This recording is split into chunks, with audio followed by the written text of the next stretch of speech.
Today we are working on converting between fractions, decimals, and percents. So you see this whole big table where I'm giving you either a fraction, a decimal, or a percent, and I'm asking you to convert between, or to create the other two, basically. We need this practice because STAR really likes to ask questions like these ones where we're asked to order from least to greatest numbers that are in different formats. So like in this problem we have 37.5%, 1/3, 3/10, 40%, and 3/5. And we're asked to compare all of them, but we need a strategy to do that. So when we are comparing, we're going to change all of these into their decimal form.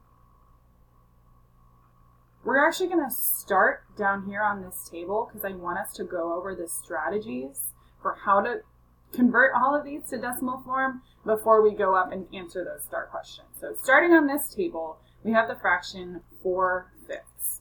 If I want to go from a fraction to a decimal, I'm going to divide down. So we're reading this fraction as a division expression. So instead of saying 4/5, it's actually reading 4 divided by 5. So that little line there, we can read it as a division symbol. Just like on that poster over on the gray cabinet by the door, how we have different ways to write division, this is just one of them. A fraction is just another way that we write division in expressions. So if this is reading 4 divided by 5, we're going to put 4 in the house because it's being divided, and 5 outside. 5 doesn't go into 4 at all, so I'm going to add my decimal and my imaginary 0. When I add that decimal, I'm bringing it straight to the top of my house. So it's immediately, like as soon as I add that decimal, I need it on top of my house so I don't forget to pull it up later. Now we can say, okay, 5 goes into 40 8 times. 5 times 8 is 40, and 40 minus 40 is 0, and we're done. So then 4/5 as a decimal is going to be 8/10. If I want to go from a decimal to a percent, I'm going to swoop twice. So even on a decimal like this one, where there's only one number after the decimal, all we have is that 8, we still have to swoop twice, and like we say, make a butt. So you add that imaginary 0 on there, and we end up with 80% instead of 8%. Oh, there's like a tiny bug. Okay. 80% instead of 8%. If I start with a decimal, normally if I start with a decimal on these STAR questions, I don't have to do anything with them. I can leave them in decimal form and they're already ready to compare. But just for practice, starting with a decimal, if I want to go to a percent, I'm still swooping twice, just like we just did. So I'm swooping 1, 2 times, and I end up with 9%. If I want to go from a decimal back to a fraction, so backwards, I'm going to use the place value of that decimal and simplify if I need to. Remember, all of our STAR questions, their answer choices are going to be in the most simplified form. So if our fraction, even if it's right, if we haven't simplified it completely, we're not going to find it in the answer choices, and we're going to think that we did something wrong. So here, I read this decimal as 9/100 because that 9 is in the hundredths place. And I'm literally just going to write as a fraction 9/100. So I have the number from my decimal, 9, over my place value, 100. In this case, we can't simplify 9/100, so we're going to leave it as it is. This next one looks a little bit different. It is starting with a decimal again, but now we're starting with a decimal that also has this whole number. It also has the number 1 in it. To go to a percent, we're still swooping twice, so 1, 2, and we end up with 112%. which makes sense because we started with the whole number 1, which tells us we're starting with a whole 100%, and we're just adding on this little 12 here. So this would be like if you got extra credit on a test, you started off making a 100 on the test, and then you added 12 bonus points because you were really, really nice to Miss Zamora. I don't know what she did. When we're going backwards into a fraction, we can keep that whole number in the same form. So a whole number in decimal form looks exactly the same as a whole number in fraction form. So that 1, we don't have to do anything with it. I can just keep it as the whole number 1. The 12 hundredths, I'm going to do just like I did up here with the 9. I have the number from my decimal over the number from the place value, so 12 hundredths. In this case, we can simplify just this fraction part. So the whole number 1 does not need to be simplified. It is a whole number, we can leave it alone. But the 12 hundredths, I can divide both of those by 4 and get 1, and 12 divided by 4 is 3. 100 divided by 4 is 25. So 1 and 3 25ths.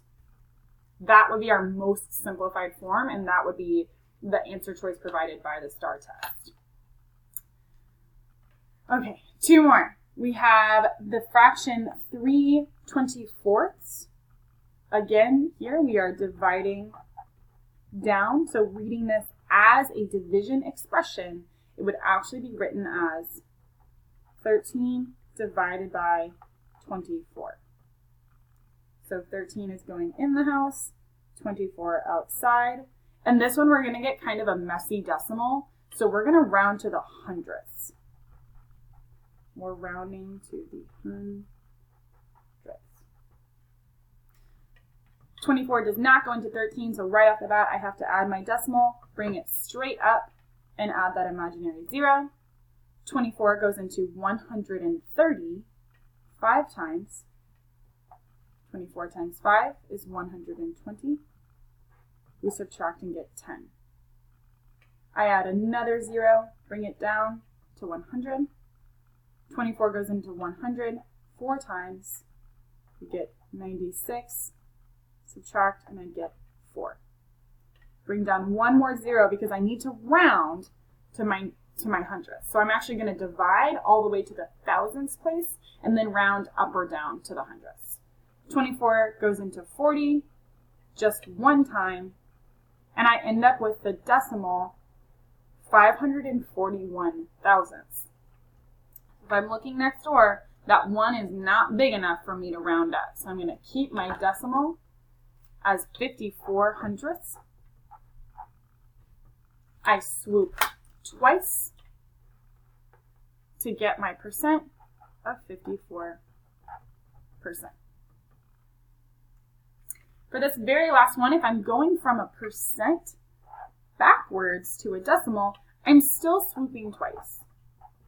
So that has not changed.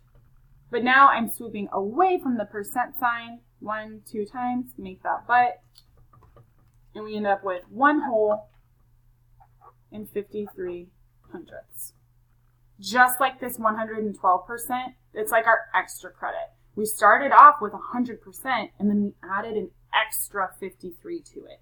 We started off with 1 whole and added an extra 53 hundredths.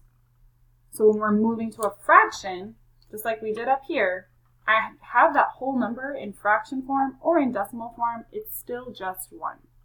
So I'm starting with my 1, and then I have 53 from the decimal over 100 from the place value.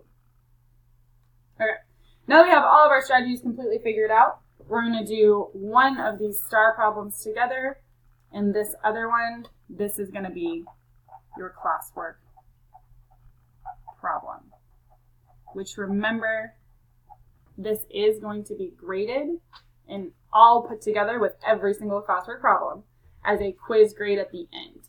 These quiz grades are designed to kind of help us recover from the algebra quiz and the geometry quiz that hurt some of us. So we will be taking retakes for those if you need a retake or would like to take one. We'll take those after STAR. But in the meantime, to help us boost our grades a little bit, these classwork problems are designed to do just that. They're meant to be a high grade to kind of help out our grade book. just a little bit.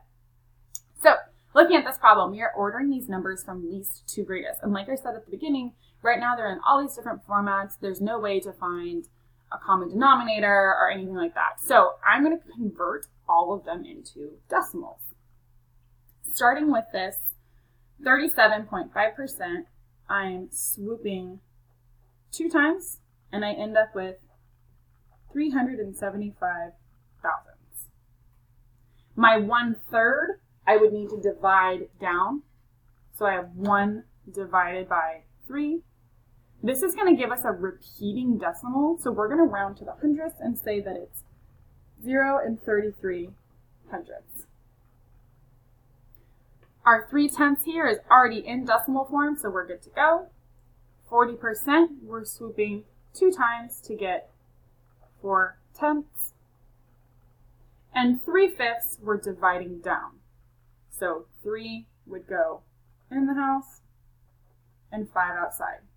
5 does not go into 3 at all. So I add my decimal, bring it straight up, add my imaginary 0.